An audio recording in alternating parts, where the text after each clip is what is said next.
I was both a student at the Hebrew University and a professor at the Technion and Tel Aviv medical schools, and now discussing my impressions of higher education in Israel and some of the things that I saw that hopefully you will find interesting.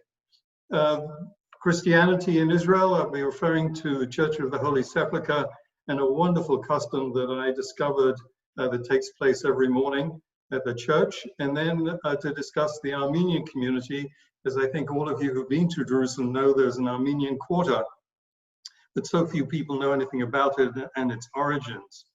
Visited a wonderful high school in Haifa, and I'll be showing you a video of that high school. And then, based on my experience in New Orleans after Katrina, I got involved with a consortium of universities and hospitals and first responders regarding planning for long-term recovery after a man-made or natural disaster, and it was funded by the Israeli government. And then I'm going to be talking about Unit 669, which is a search and rescue medical unit in the IDF, and then try and wrap it up. So let's go on this journey together. Rabbi Jonathan Sachs, please note he spells his name differently. He doesn't know how to spell, but he's a wonderful scholar. And he said, for Jews, education is not just what we know, it is who we are. And I really believe in that. The first part is a rather depressing story about how do Israeli universities rank internationally. Now, there are many different international ranking systems. This is the academic ranking of world universities. The Weizmann is listed as number 3 in this particular ranking, although it's not a full university, it's a biotechnology center. But you'll see that the Technion and Hebrew universities are outside of the first 100 range. 10 years ago, they were well up in the first 100 universities in the world. Tel Aviv is further down the list, and then Bar Ilan, Ben Gurion, and University of Haifa even further down. And there has been a deterioration in the rankings and in the academicity of Israeli universities in the last few years. The Organization of Israeli Universities, the chief resigned in protest over political takeover of academia, which has really, I think, undermined our universities in Israel. This is Professor Ron Rubin, who announced on Tuesday he'll be resigning from his position, citing attempts by the government to terrorize, weaken, censor, and let political interest dictate the research agenda, calling these a clear immediate danger to the state of Israel and to our future. I hope by the end of the session you will agree with me that higher education or education is the most important thing for the future of the state of Israel, and to see this deterioration is, to me, unacceptable. So first, student Ben at the Hebrew University. Let me show you what kind of scenes one would see if you walked on the campus. Just take a look at the students.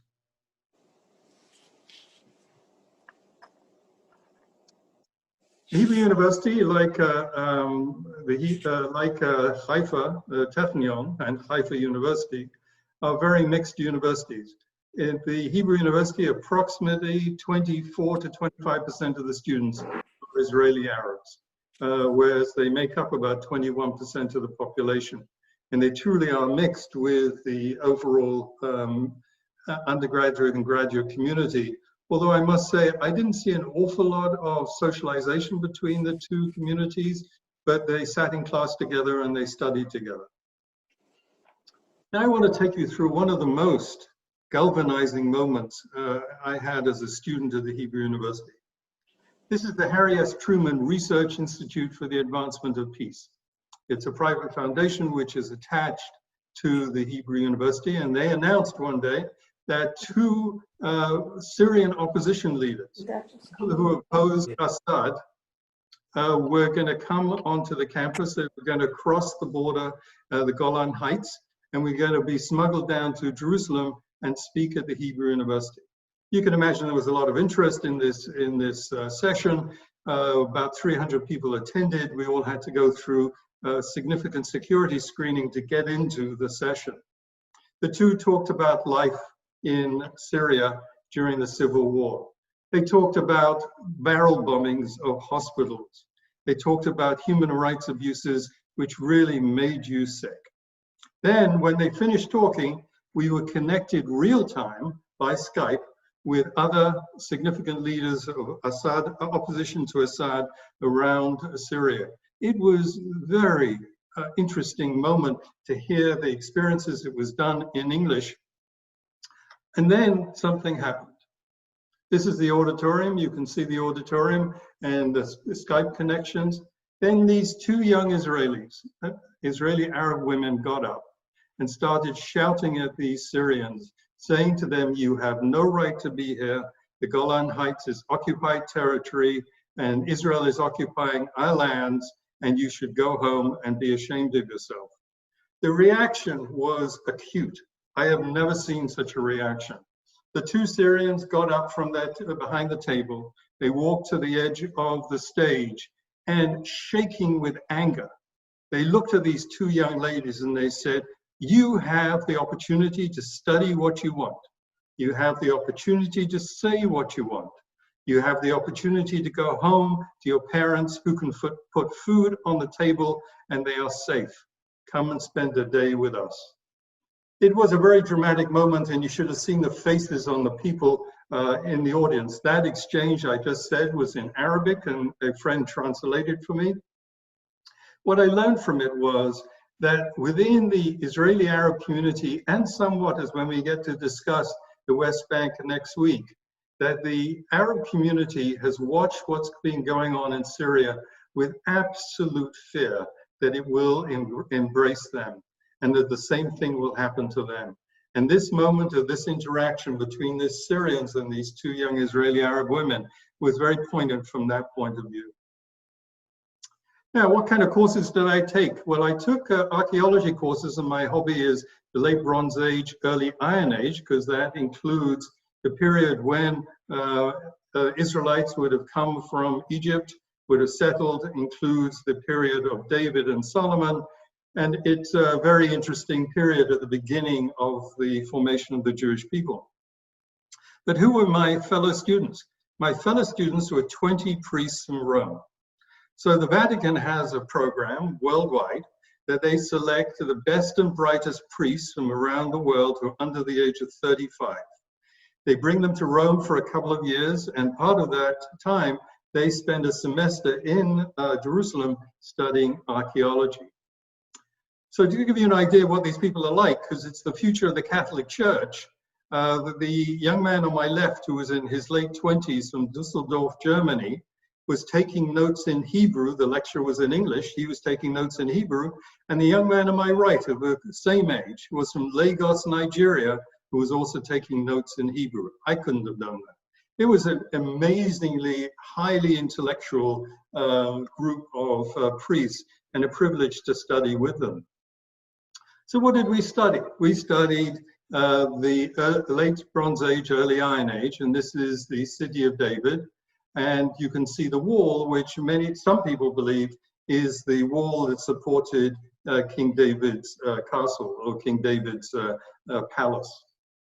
The problem is that there is only one reference to David outside the Bible, and that's the Tel Dan Stele, which was discovered in 850 BCE. And it says, I killed the king of Israel and killed the house of David. I set their towns into ruins and turned their land into desolation. And you can see the stele on the left, which is like a stone rock with writings in it. There is, in fact, a war going on between the archaeology departments of the Hebrew University and Tel Aviv University. One group believing that if the Israelites came from Egypt, how come at the time when they settled in the land of Israel, they were Egyptians who were controlling the land of Israel. And they go on to say that if King David and King Solomon existed, they were minor chieftains, and that the first temple, the Temple of Solomon, was actually built by Josiah 300 years later. That's one school of archaeology. The other school of archaeology is more biblical in its roots, and you can imagine the two do not see eye to eye.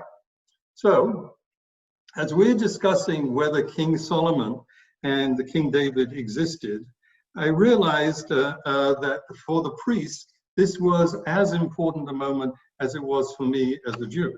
Because for us, our history, of King David and King Solomon is central to our belief system. And for Christians, the belief that the Messiah will be of the house of David and that Jesus was from the house of David is also central to their beliefs.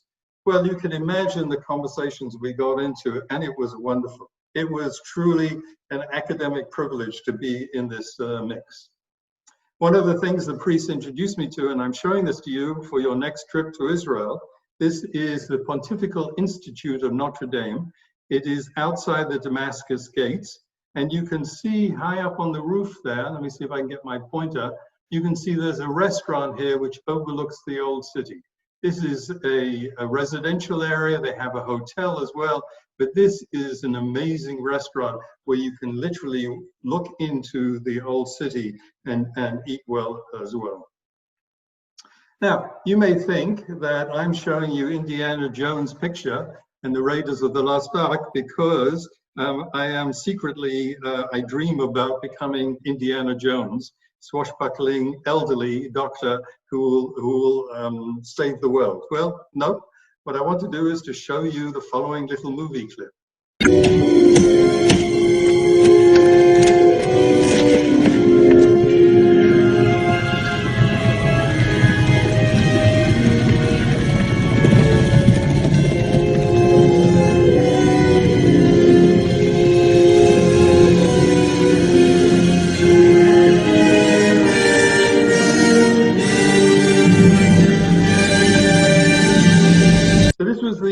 Scene at the end of the movie where they were taking the lost ark into this huge warehouse and hiding it from the world. Well, it was based on a reality in Israel. It's the Israel Antiquities Authority, which has the National Treasures storerooms just outside of Beit Shemesh in Israel. Beit Shemesh is just south of Jerusalem. It is in an army base. It's not open to the public. And it is the repository since 1948 for every single archaeological find in Israel. So anytime somebody finds something in Israel and doesn't want to sell it on the black market, everything that's discovered since 1948 goes through this treasure storeroom. It's logged in, it's photographed, it's cataloged, and then it is loaned out to museums in Israel and around the world. These corridors go on and on and on. You have never seen so much in the way of archaeological finds. And I found it amusing that it reminded me of the Raiders of the Lost Ark. One of the courses I took was outside of the Hebrew University, and it was the Pardes Institute. You can do this course online, and it's by Mike Fuhr, and it's the story of the Jewish story. And what he talks about is how our customs and how our prayers and how we pray has changed from the time of the return from exile in Babylon through the Second Temple period all the way up through modern day.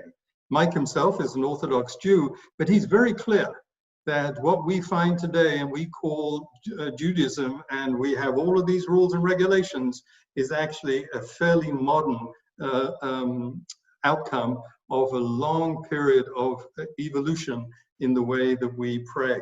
Don't forget that at the time of Christ was born, it's estimated that there were about 1 million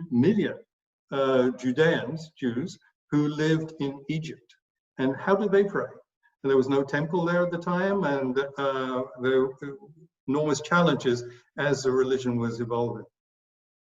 Now, we're going to talk about a course that I took called the Gospels. Now, why was I taking a course on the Gospels? Well, there are very few writings about life in Judea in the first century. Very few. We have Josephus around 70 to 80 AD, but for the day-to-day life in Judea, Jewish scholars are combining with Catholic scholars to study the Gospels, and I took one of these courses, and here's the professor who taught me, an amazing professor at the Hebrew University. It is generally acknowledged that early Christianity was born out of Judaism. But what exactly does that mean? Because yes, the Jesus movement started in the first century land of Israel, also here in the alleys of the old city of Jerusalem. among Jews who believed their master to be the anointed one, the Messiah, destined to bring redemption to Israel. That was definitely a Jewish belief. However, it's not the whole story. In light of what we now know about the variety of Jewish religious outlooks at that period, what different kinds of messianic ideas were people nurturing?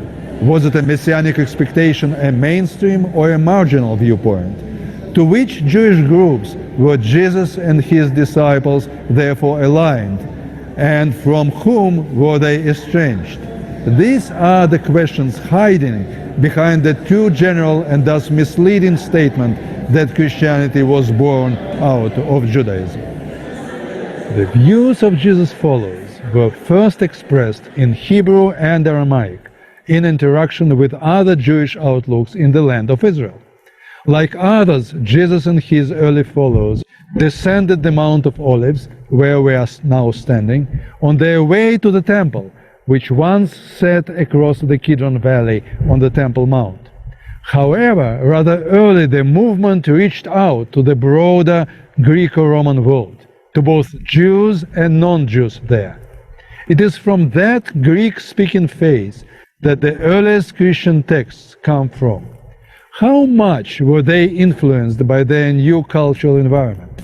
Do they still reflect faithfully the initial beliefs shaped in the land of Israel? Do they reinterpret them dramatically? Or do they even turn their back on them completely? All these also are complicated questions, and our inquiry may lead us to some unexpected answers. My name is Serge Ruzer, and the study of earliest Christianity in its Jewish context has been the focus of my research and teaching at the Hebrew University of Jerusalem for the last 25 years. It is here at Hebrew University on Mount Scopus, overlooking the city of Jerusalem, where some of the earliest Christian traditions originated, that we now start our quest. You are most welcome to join us. A remarkable teacher, and I learned so much from him and the Catholic scholars who joined him. Now, as you walk around the old city of Jerusalem, as I'm sure many of you have done, you may not know what goes on before dawn and how the Church of the Holy Sepulchre is opened. This is one of the most amazing stories that I came across. And this is an older CNN video of it, but it's something that I experienced a few times, and I can only say it is amazing. Holy Week dawns in Jerusalem. The tension of the old city has melted away. Abed Judah makes his way through the narrow alleys to his job. He carries with him the obligation of centuries. Good morning, Andre. His ancestors have held this job. Now it is his turn. He's entrusted with the key to the Church of the Holy Sepulchre. This is the site where the Bible says Jesus Christ was crucified. It is one of the holiest sites in Christianity. And its key belongs to a Muslim family, a neutral guardian for a site sacred to so many Christian denominations. Judah shows us the family cupboard. Inside is a Quran and a Bible. He considers the church a second home. The contracts for the guardian of the key date back hundreds of years. He shows us the oldest contract in his home. It was written in 1517. This is the family heritage, he says. It's all we own as a family, and this is not only an honor for our family, this is an honor for all Muslims in the world. He has pictures of his great-grandfather, who cared for the key at the turn of the last century. In this family, that's recent history. This is the key to one of the holiest places in Christianity. Yes. And every morning, this key opens the door. This key opens the door. For 500 years. For more than 850 years. He tells me what we pass to the next generation is not only the key, but also the way you respect other religions. At 4 in the morning on Holy Thursday, the Armenian Orthodox offer their prayers. Next it'll be the Franciscans, then the Greek Orthodox, and others. Judah protects the church key for all of them. It's a model of coexistence dating back centuries that can serve as a lesson of interfaith harmony even to this day. Oren Lieberman, CNN, Jerusalem. So, let me talk about the Armenian Quarter. Some of you will recognize this road. This is the road that if you come in through Jaffa Gate, you can head to the Western Wall either through the Arab Market, or you can go down this road and go down this narrow alley which leads behind these buildings to the Jewish quarter and then through to the Kotel, or you can go through this archway and then down the road to the Kotel. Most people go past this, they know this is the Armenian quarter, but they know so little about why is there an Armenian quarter and who are these people. So a brief history. The Armenians were actually mentioned in both Isaiah and Jeremiah. They're an ancient people. They are the oldest Christian country in the world. They adopted Christianity before any other country, around 303 of the Common Era. They, however, started to arrive in the land of Israel, or Judea at the time, around 280 AD as pilgrims, and the final conversion was by Saint Gregory the Illuminator. They are interesting people with their own language. They have their own pope, who's in Eshmiadzin in Armenia. They have a tragic history. From 1897 to 1914, there was the genocide in which the Turks massacred 1.5 million Armenians, far higher percentage than we experienced in the Shoah. It was conducted by the Turks with the help of German officers who Turkey sided with during the First World War. And some of those German officers went on and used their experience to perpetrate the Shoah. It's interesting that the person who blew the whistle on the Armenian genocide was the American ambassador to the Ottoman Empire by the name of Morgenthaler. And if you go to Yerevan, the capital of Armenia, and then see the genocide memorial, you will see prominent a display of Morgenthaler. It is shameful to me that the state of Israel has not recognized the genocide of the Armenians. We as Jews feel very angry when people fail to recognize the Holocaust and its effect on us. But yet the Israelis will not recognize the Armenian genocide. That has been changing in recent years with the decline in relationship with Turkey that threatened Israel. But there are quite a lot of Israelis who feel like I do, that this is shameful that Israel doesn't recognize the Armenian genocide. Also of note, during the recent fighting in Nagorno-Karabakh between the Armenians and the Azeris, in which hundreds of civilians have been killed, I'm afraid Israel's arms dealers have been selling weapons to the Azeris.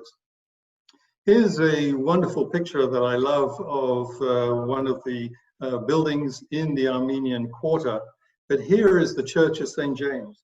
So the Church of St. James was established, the cornerstone was established in 410 AD. 410 AD. Obviously, it's been rebuilt a few times, but the cornerstone was laid in 410 AD. Excuse me. This is a picture of the inside. There is no electricity, only brass lamps, silver lamps, which are lowered to the ground. And then every 15 years or so, they're polished.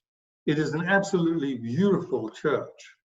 Here's another picture of the church, pretty unique for Jerusalem or the world in terms of architecture and splendor. This is Tokum Manouchian, who was the Armenian Patriarch of Jerusalem. That's the second in command of the Armenian Church. He answers directly to the Pope in Eshmiadzin, and he was the Patriarch from 1990 to 2012. I would say that I knew him. He was a wonderful scholar.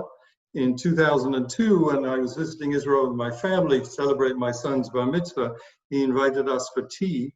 And there was a throne room. I have never been in a throne room before. The Patriarch got off the throne. He was very gracious and explained to my two sons how the Ottoman heating system from the 1600s worked in this huge hall. As I looked around the wall, I saw a picture of every single monarch who'd ruled Jerusalem since 410 AD. These people have an extraordinary continuity and history. Switched tacks to Professor Ben, and I was fortunate to be a professor both at the Technion in Haifa and the Sackler Faculty of Medicine, Tel Aviv universities. So I taught classes at the medical school, and again, I found that between 20 and 25% of the medical students at these two medical schools were Israeli Arabs. 20 to 25% were Israeli Arabs. The second part of my role in these two medical schools is to reflect the enormous changes medicine is going through at the moment, even before COVID. Medical school in Israel is 6 years post-high school or post-army. In America, it's 4 years, but during the training and to be a doctor, it's a marathon. You're expected to absorb huge amounts of information. The problem is that information is so rapidly advancing that by the time an average medical student finishes medical school, they're already out of date. So medical educators are asking the question, how do we want to train doctors of the future? Not just what do we need to teach them, but how do we need to teach them? That they should become team players, problem solvers, know how to use artificial intelligence and information technology, that they are know how to work across disciplines. So many skills that have not been important in medical school are being brought in, and both Sackler and Technion are trying to evolve these principles. Now, just one short section on high schools, and the education system in Israel is a very complex one for both primary school and high schools, but there are a few standouts, and this is the Leo Beck School in Haifa, and let me introduce you to the Leo Beck School in Haifa.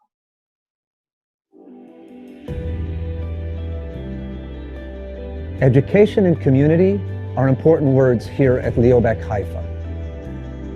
The Leo Beck Education Center is a community educational platform that serves to inspire Israelis to live their lives committed to three key values: liberal pluralistic expression of Judaism, tikkun olam and social justice, and Israel being a shared and inclusive society for all its residents. My name is Mika. I'm a junior here at Leo Beck, and I've been here since kindergarten.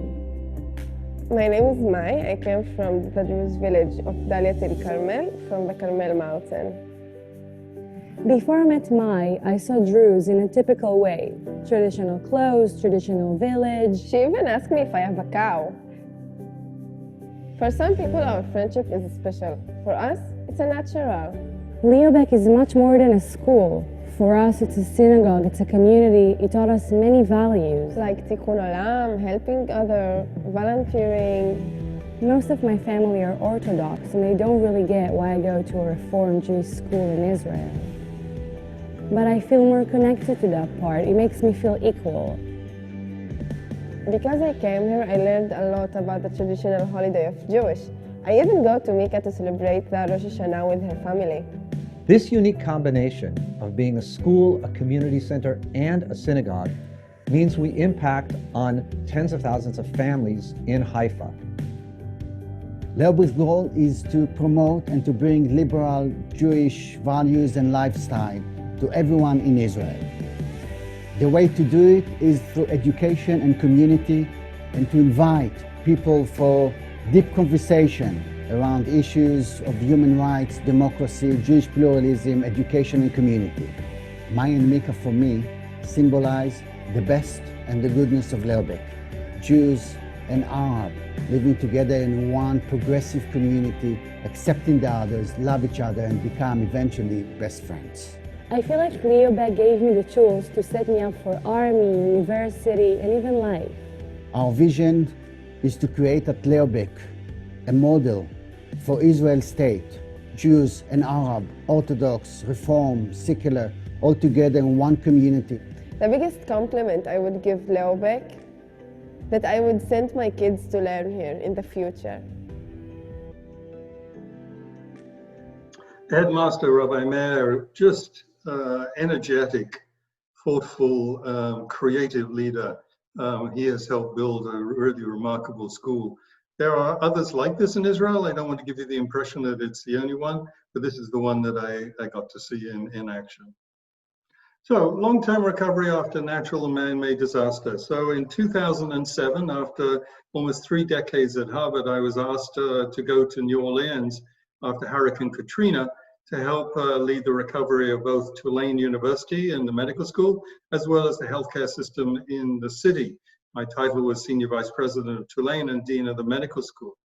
When I arrived, there was no textbook, there was no papers to explain how do you deal with long-term recovery after a disaster. And so for me, it was trial and error, and I wanted to try and help Israel think through some of these questions. Now, why is this important for Israel? So Israel sits on a number of earthquake faults. You've got the African plate by the Red Sea, you've got the Eurasian plate, and you have the Levantine subplate, and a whole bunch of other plates. And the Arabian plate is a very important one.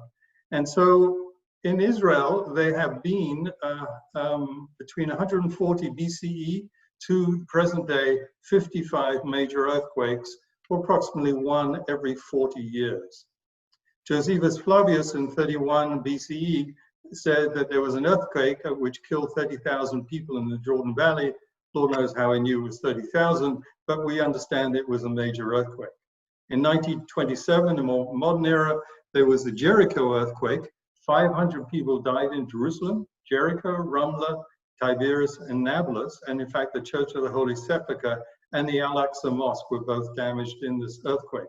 So Israel understands that they're sitting on an earthquake fault, and they are at risk, and they need to think about long-term how they would recover after a major disaster. Also, because of numerous wars they've had to fight, and now threatened by rockets from multiple sources, they also have to think what would happen if there's a major disaster to a city in Israel.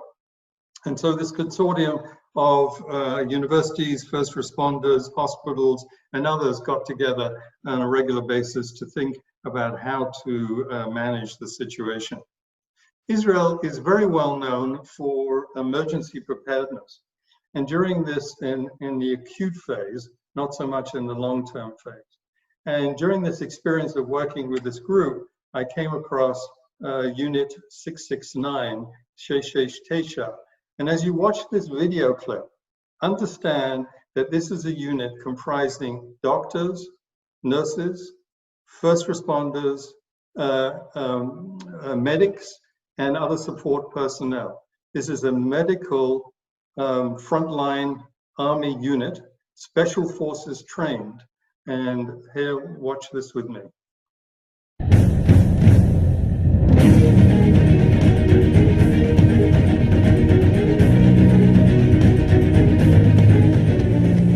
Unit 669, Sheshesh Tesha, is the IDF's elite combat search and rescue unit, tasked with extraction, recovery, and medical treatment of injured soldiers, combat pilots, and civilians.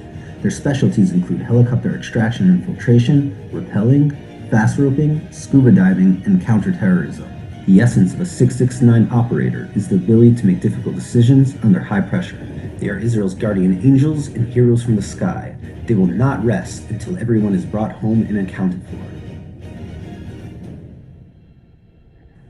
The unit was established in 1974 after a fatal flight accident that occurred 2 years earlier. 2 Israeli Air Force planes collided mid-flight during a training exercise over the Mediterranean Sea. 3 crew members survived, and the 4th drowned during a failed rescue attempt. After the incident, the top brass established a search and rescue unit whose primary goal would be to extract and provide medical treatment to downed Air Force pilots behind enemy lines. After years of successful operations, the unit added the responsibility of extracting soldiers of other arms of the IDF, especially the Special Forces units. During peacetime, the unit helps rescue civilians injured during various catastrophic events, and it serves as a civilian medevac for lost, stuck, or injured hikers who need extraction from Israel's deserts or canyons. The members of 669 are highly trained in Special Forces tactics due to the very real possibility of having to fight their way to casualties behind enemy lines. They are highly efficient ground soldiers in addition to their high level of medical training. Their selection and training will last 18 months and is among the most physically and psychologically demanding of the IDF. Training consists of the most advanced and difficult courses the IDF has to offer, including Special Operations Combat Medics Course, Counterterrorism, Scuba Diving, a Rappelling and High Angle Rescue Course, Advanced Helicopter Infiltration and Exfoliation, Parachuting, Advanced Solar Navigation, as well as completing the IDF Commander's Course. During the 18-month training period, the recruit's performance is continuously evaluated. Recruits that do not make the cut are dropped, some just 2 months before completing the course. Unit 669 has participated in almost all of Israel's wars and confrontations since 1974. They have been credited with hundreds of rescues and have saved countless lives. On September 5, 1997, a force of 16 Shaitet 13 operators set out on a mission to assassinate a senior member of the Hezbollah terror organization. The commandos landed in the early hours of the morning on Lebanon's southern coast. The operators moved inland when they were ambushed after entering an orchard booby trapped with bombs. After the explosions, they came under heavy fire from Hezbollah terrorists that were waiting for them and took multiple casualties. The IDF immediately dispatched Unit 669 to extract the soldiers from the firefight. The unit came under heavy machine gun and mortar fire upon arrival, but carried out the rescue. They rescued 5 members of the Shaitet commandos and evacuated the bodies of the other fallen soldiers. During the extraction, a mortar fell and killed one of the unit's doctors. After the evacuation, 669 received a formal citation for their bravery and performance while under fire.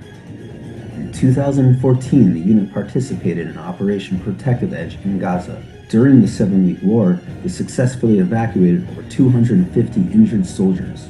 One of the most difficult operations of the war was when the unit needed to evacuate injured paratroopers severely wounded from an IED explosion. 669 flew into Gaza in broad daylight to extract the soldiers. Upon arrival, they were met with heavy machine gun fire and rocket-propelled grenades. Despite this, they were able to extract the injured soldiers, give them first aid, and get them to the hospital on time, saving their lives. Today, the unit is on call and always ready.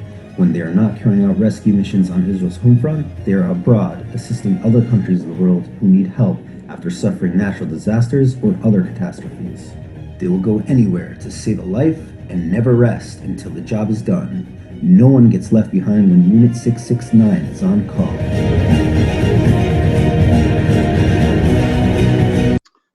Doctors, nurses, paramedics, special forces, all in one unit. And as they explained in this movie, not just working in Israel, but any natural disaster around the world, and you hear about Israeli forces coming in to help, it's often 669, a remarkable group. Last year I was at the graduation ceremony, and it was very moving as I see these people who have worked so hard to get into this unit and survive the training, and now to become a member of this unit. And as I was preparing this talk, I thought to myself, you know, where did the energy, where did the courage, where did the drive come from for these young people to do something so difficult? It's one thing to be a doctor, nurse, a paramedic, and now do this. I was struck by something, and I remembered a piece that I had heard on National Public Radio, and I was able to find. 7 years ago today, a remarkable recording was made in the German concentration camp of Bergen-Belsen. The recording became part of a radio report on the liberation of that death camp that was filed by Patrick Gordon Walker, who worked for the BBC. This is London calling North America. The day I reached Belsen concentration camp, the 5th day of liberation, was a Friday, the day before the Jewish Sabbath. Something like half the surviving prisoners at Belsen were Jews, and the Jewish chaplain to the British Second Army, the Reverend L.H. Hardman, held an eve of the Sabbath service in the open air in the midst of the camp. It was the first Jewish service that many of the men and women present had taken part in for 6 years. It was probably the first Jewish service held on German soil in absolute security and without fear for a decade. Around us lay the corpses that there had not been time to clear away even after 5 days. 40,000 or more had been cleared, but there were still 1,000 or 2,000 around. And people were still lying down and dying in broad daylight in front of our eyes. This was the background to this open-air Jewish service. During the service, the few hundred people gathered together were sobbing openly, with joy at their liberation and with sorrow the memory of their parents and brothers and sisters that had been taken from them and gassed and burned. These people knew they were being recorded. They wanted the world to hear their voice. They made a tremendous effort, which quite exhausted them. Listen.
Yisrael Chai, the children of Israel still liveth. Survivors of Bergen-Belsen singing Hatikva at Shabbat services on April 20th, 1945, following their liberation by British troops of the Second Army. That transcription of a shortwave broadcast was made in New York City by Mo Ash. The recently discovered recording comes to us from the Smithsonian Center for American Folklife. Many survivors went on to help found the State of Israel, to fight in the Israeli Defense Forces, and their children and grandchildren are the kind of people that I saw in that graduation ceremony. I'd like to end with just quoting from Amos Oz. Amos Oz died when I was in Israel in 2018, December 2018. One of the foremost Israeli scholars, writers, journalists, moralists. He was a voice of reason in the State of Israel. In one of his last books, The Dear Zealots, Letters from a Divided Land, he tells the following story. But to understand the story, you've got to understand a little bit about Amos Oz. He was born in 1939. Parents were from Vilnius, Lithuania, and from Rivne, now Ukraine. And they emigrated to Israel, and he was born in Jerusalem in 1939. And so his earliest memories were of the First World War, and there was a lot of tension in Jerusalem as to whether the Nazis would be able to invade Palestine.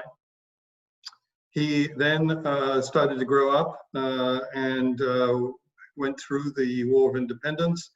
And in 1952, his mother committed suicide.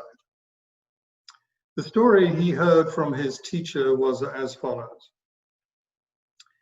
A young man goes up to this older man, the sage of the town, and he says, "Old man, I see a storm coming in the distance. What should I do?"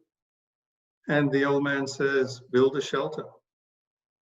The young man returns to the older man and he says, "This storm is getting bigger. It's getting bigger, and I'm worried about the storm, and I'm now married. How do I protect my family?" And the older man says, "Build a house of stone."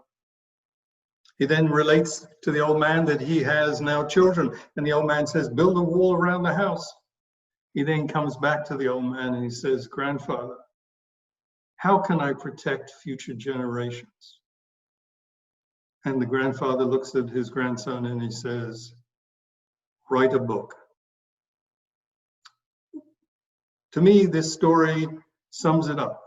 We have been literate people. We have survived because we are literate, and we have used our brains to survive over millennia. And that is what allows us to get through some very difficult periods in our history. And I love this story, and that's why I worry about the future of higher education in Israel, because I believe that it is essential for Israel to be a center of excellence in higher education. End with a quote from Shimon Peres: "The Jews' greatest contribution to history is dissatisfaction. We're a nation born to be discontented. Whatever exists, we believe can be changed for the better." Next week, we'll go together to Ramallah in the West Bank. We'll visit the refugee camp, and I'll tell you about my experiences there.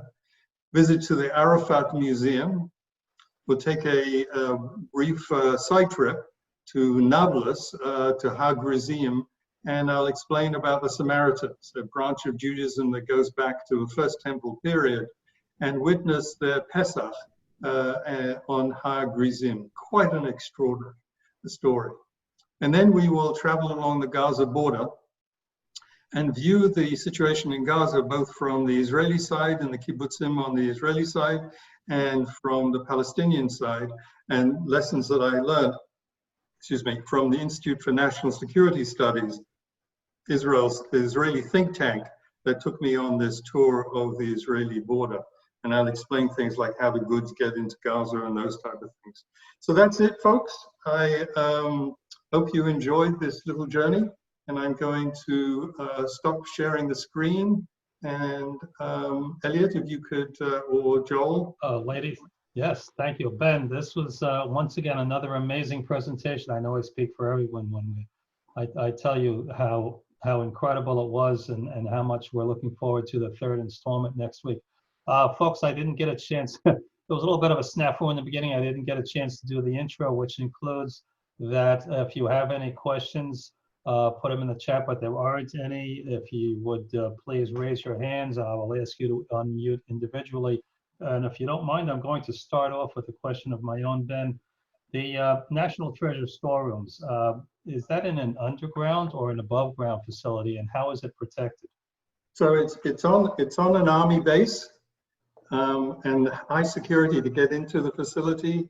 It's a mixture of underground and somewhat sheltered from rocket attack and other attacks. So they're thinking of distributing some of the content because of the risks, but it is an extraordinary site. No, but it is. You can't imagine the site. Oops. Yeah, what happened here? We lost the gallery view. Elliot, we lost. There we go. Okay, so if folks, if you would raise your hands, I'll call on you individually. Okay, Sue Prohofsky, all right, you're already unmuted. Go ahead. Yeah, I recall from our very first trip to Israel in the late 60s or so, my husband gave a seminar at Hebrew University. And one of the things that struck him was that so many of their graduates wanted to stay there and be on the faculty. And he felt that long-term that was not healthy for the university. Can you say more about why the rankings have dropped? And is that still the case, or has it changed a little? Well, the universities in Israel, aside from the IDC in Tel Aviv, are public universities, and their funding over the last 5 to 10 years has decreased. There's less money, resources available for research, and research is the powerhouse that drives excellence at a university. The second thing I noticed was, I don't know whether it's cause and effect, but I would go to social gatherings and I would meet young people who were coming out of the army, and some of the best and brightest Israelis struggle very hard to go abroad to study, and many of them don't end up coming back. They go abroad to study science, IT, information technology, medicine, other things, and it's sad that they don't want to stay in Israel and contribute to the intellectual environment there. But I think it's a matter of how higher education is being politicized in the last 5 to 10 years and underfunded. Anyone else? Please raise your hand. I don't see anybody on this page. Let me go to another page. Anyone have a question? Please raise your hand. And I want you to know that I also have a bunch of screens that don't have any pictures. So if you have your hand up and I don't see it, that's unfortunate. I'm sorry. I don't see any hands up. So does anyone else want to contribute something before I wrap up? Wait a minute. I see something in the chat. Fantastic presentation. Great job. Thank you. But I don't see any questions. Okay. All right, then. If there are no questions. I think Hannah had her hand up. Hannah, did you have your hand up? Oh, sorry, Hannah. I didn't see you. Unmute yourself. Can you talk about the Army? Hannah, you have to unmute yourself. Right, upper right-hand corner. Okay. There you go. Can you talk about how the Army begins to look at high school students and their special qualities so that they recruit them into special areas? I know that Joan Brody's grandson has already been identified by the Army as somebody they want to go into intelligence based on what he's doing in high school. Yeah, so the high schools have a direct line to the military recruiters. The scouts in Israel are an important prerequisite for leadership courses. So many of the people who go into the scouts and become leaders in the scouts in high schools often go on to become officers in the Israeli army. So there is, and then they when it comes time, the year before, 6 months before they enter the army, they take a special test, aptitude test, and they're interviewed and then placed in different units depending on their skills. There are some courses that you can go to the university first and then agree to spend more time in the army afterwards. Medicine is one of them. So there are different programs for different kind of kids. Thank you, Ben. Any others? Who do we have? Oh, okay. Jay Stonehill, please unmute yourself. Thank you. It was excellent. I just wanted to add something. When we lived in Israel for the year, we went through the Armenian quarter, and they pointed out to us that there were no windows that were not barred facing the streets, and every building was built so that it opened into a courtyard for protection against the Muslim majority in Jerusalem in those days. That's entirely true, and it's another world once you go into the Armenian quarter and you see these beautiful old buildings opening on private courtyards, and it's really quite something to see. It makes up about 22% of the real estate in the old city of Jerusalem is owned by the Armenian church. It makes up the Armenian quarter. But in Israel as a whole, the Armenians are one of the largest landowners in the country. And when I talked about Jaffa before, I actually lived in a building next to an Armenian monastery, and the monastery used to own the whole building. Are there any other questions? Hands, please. Okay, Sue Garbett, please unmute yourself. I wonder if you could then address the COVID situation in Israel. Well, I did last week a bit, and I showed you some data. Israel is just coming out of a second lockdown. Very sad. Talking about the social implications, first of all, over 1 million people are unemployed. The social welfare payments haven't kept up. Expansion of poverty. Many of the protests are economic protests as well as political protests going on in the country. And the country is really being rent by the virus, and it's poorly being managed by the government. Some of the hospitals are full up, shortage of ICU beds.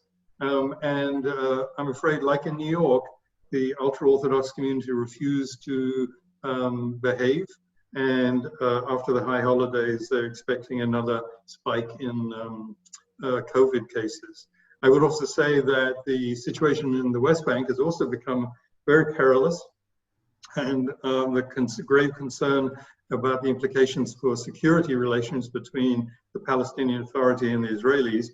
And they're now looking at 35% unemployment in the West Bank, and a dramatic reduction in their national budgets. So it's for a number of reasons. So The tensions are rising, and it's a very unstable situation.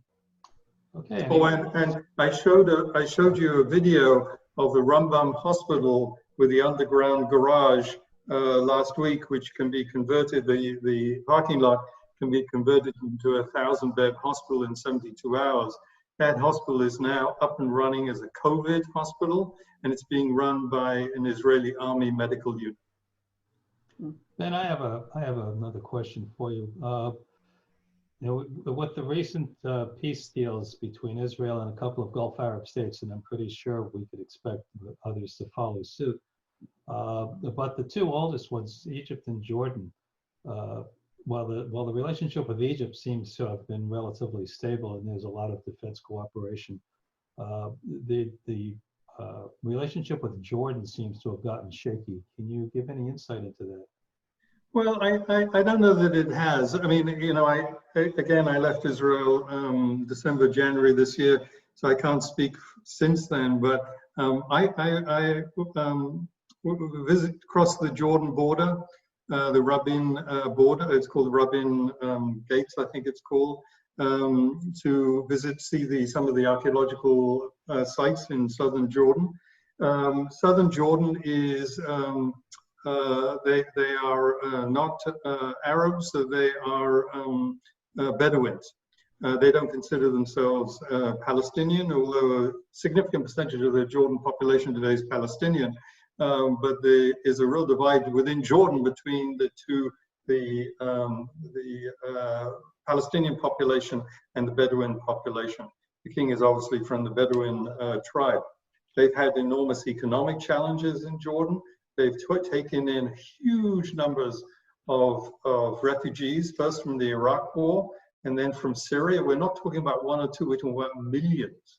Millions of people have had to settle in this tiny country, Jordan, and Jordan has had responsibility. Now, some of the international groups, including the UN and countries, have tried to help these refugee camps, but it's very tense. And so the situation in Jordan is not very stable, and I don't think that they want to rock the boat with Israel. Plus, the other thing that happens, I was amazed as I was passing through the Rabin crossing in the south early in the morning. There was about 1,800, 2,000 Bedouins from southern Jordan crossing into Eilat to work for the day. All right, I believe we have time for one last question. Is anyone? Anyone? Just an observation. Go ahead. In regard to the key for the Church of the Holy Sepulchre, perhaps you alluded to this and I missed it, but the reason for that was the fighting between the various Christian sects, that they couldn't agree on who was going to be responsible, so they had to entrust the key and the custody of the church to a non-Christian. That is absolutely correct. That is the origins of it, continues to today, and often fighting breaks out between the different Christian sects in the Church of the Holy Sepulchre, where they have cordoned off areas for each church down to the millimeter, and if somebody transgresses or crosses the border, they start fighting.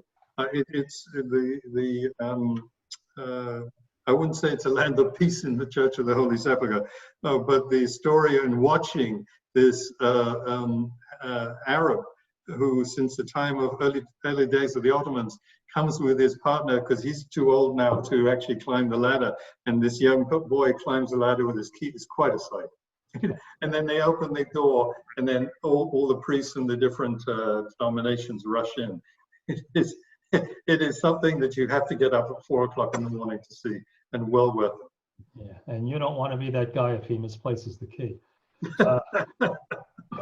So with that, I am going to wrap this up with a few announcements. But first of all, I want to acknowledge the Continuing Education and Program Committee, of course, led by Al Troidel, for the amazing depth and breadth of programming that we have. I think everyone would agree that it's called the Staying Connected Series for a good reason. It is keeping us connected and keeping us engaged, and it's remarkable.